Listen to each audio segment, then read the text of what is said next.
Assalamualaikum warahmatullahi wabarakatuh.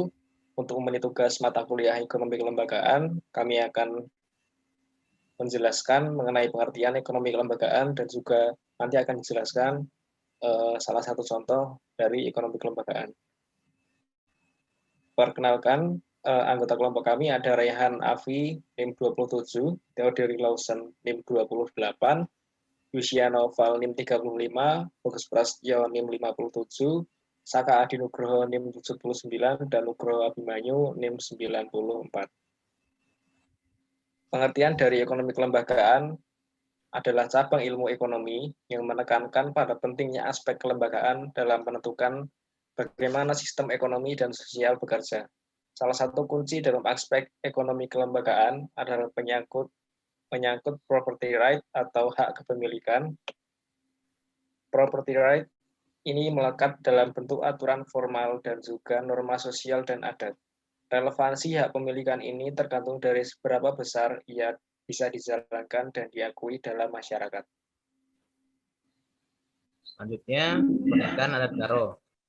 Untuk contohnya ini, pernikahan adat Karo itu hampir sama dengan tradisi Batak lainnya. Pernikahan adat Karo juga memiliki tahapan yang panjang, dikarenakan pernikahan merupakan tahapan yang sakral dan kedua mempelai pengantin dianggap sah pernikahannya jika telah melalui pengesahan secara agama dan juga secara adat. Jika sang pengantin belum melakukan pernikahan dengan tradisi pernikahan adat Karo, maka dianggap belum sah pernikahannya dan ternyata pengantin memiliki kewajiban untuk membayar hutang adat. Terdapat 3 prosesi pernikahan adat Karo, yaitu persiapan kerja adat, hari pesta adat, sesudah pesta adat. Selanjutnya, yang pertama itu persiapan kerja adat. Pertama, standar ras keluarga Pakepar. Pada tahapan ini dilakukan tahapan perkenalan antara kedua keluarga calon mempelai. Sama dengan pertemuan keluarga pada umumnya, di mana keluarga kedua belah pihak akan membahas mengenai waktu yang tepat untuk menggelar acara selanjutnya, yaitu meminang atau biasa disebut dengan istilah baba belo selambar. Sekaligus juga kedua orang tua calon pengantin akan menyampaikan kepada anak burunya masing-masing. Anak buruh di sini akan membantu kedua keluarga sebagai penyambung lidah kepentingan dua kelompok keluarga.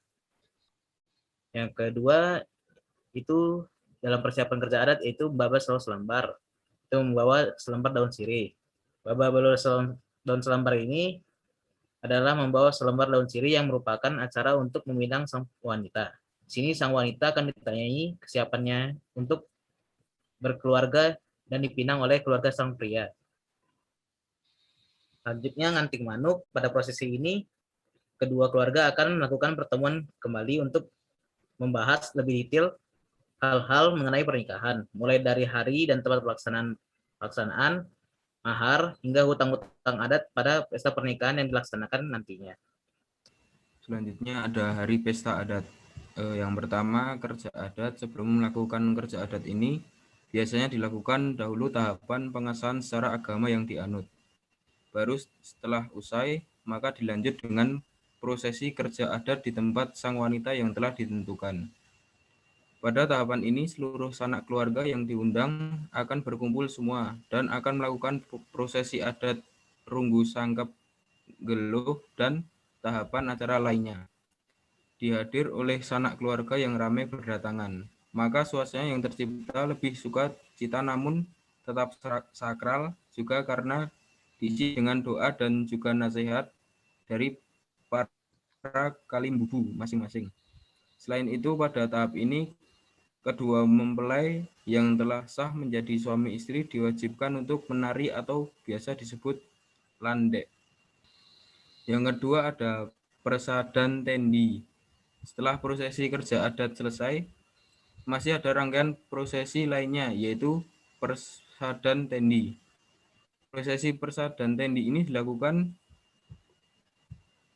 bertujuan untuk memberikan makanan sebagai pemulihan tenaga kepada kedua mempelai yang telah lelah melalui berbagai tahapan prosesi pernikahan adat Karo. Untuk pelaksanaannya sendiri dilakukan pada malam hari, pada hari yang sama setelah kerja adat. Diikuti dengan acara makan malam bersama oleh seluruh sanak keluarga kedua belah keluarga yang diikuti. Selanjutnya sesudah pesta adat, yaitu nguli tudung.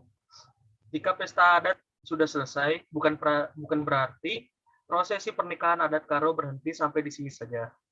Karena masih ada cara nguli tudung dan ertatak. Nguli tudung dilakukan 2-4 hari setelah pesta adat usai. Prosesi ini ditandai dengan kedua orang tua pihak pria datang kembali ke rumah orang tua pihak perempuan sambil membawa hantaran makanan. Kemudian pihak keluarga pria akan mengambil kembali pakaian-pakaian adat pihak pria yang mungkin saja ada yang tertinggal pada saat acara pesta kerja adat berlangsung. Berikutnya ertaktak. Ertaktak bisa dikatakan sebagai prosesi terakhir dalam rangkaian acara pernikahan adat Karo, di mana pada waktu yang telah ditentukan kedua keluarga pengantin akan bertemu di rumah Kalimbubu pihak wanita untuk membahas pengeluaran biaya-biaya acara pesta adat yang telah berlangsung. Pembahasan ini merinci secara detail pengeluaran biaya apa saja yang keluar dan juga merinci biaya apa saja yang mungkin terlewatkan untuk dibayarkan oleh pihak pria sesuai dengan kesepakatan yang sebelumnya telah ditentukan pada tahapan persiapan kerja adat.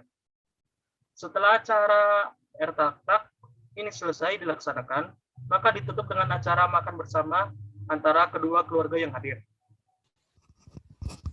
Yang terakhir adalah kesimpulannya. Kesimpulannya adalah dalam pernikahan adat Karo terdapat peran kelembagaan pada proses pernikahannya. Karena terdapat beberapa tahapan yang sakral, dan kedua mempelai pengantin dianggap sah pernikahannya jika telah melalui pengesahan secara agama dan juga secara adat. Sekian presentasi dari kelompok kami. Bila ada kesalahan mohon maaf. Wassalamualaikum warahmatullahi wabarakatuh.